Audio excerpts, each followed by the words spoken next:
Pasensya na kayo, ginabi na tayo. Pansamantala lang naman to eh. Pag okay na ang lahat, balik ulit tayo sa normal, ha? Abes, ikaw nang bahala kay Jody.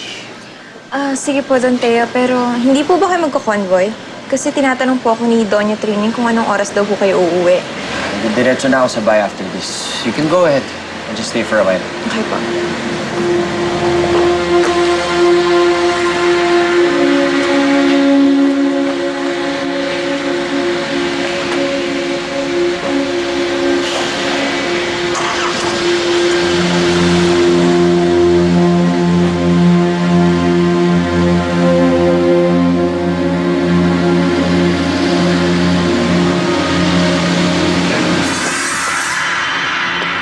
Tungo! Tungo! Ah!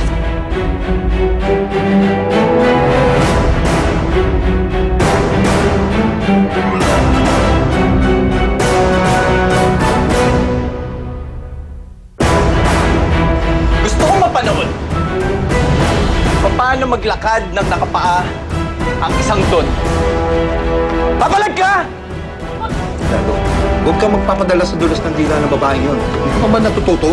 Tapos ipapakulong pa daw si Don Teo? Imposible yun. I'm so tense. Ganito pala yung feeling ng ikakasal. Siguro mas tense pa ako sa mismong wedding day, no? But you know what? I feel like I'm the luckiest girl alive. I'm so happy. Minsan lang ako nawala, ang dami nang nagbago ah. Ano bang nangyayari dito, Myla? You can call me Mama. Mama lang itawag mo sa akin, ha?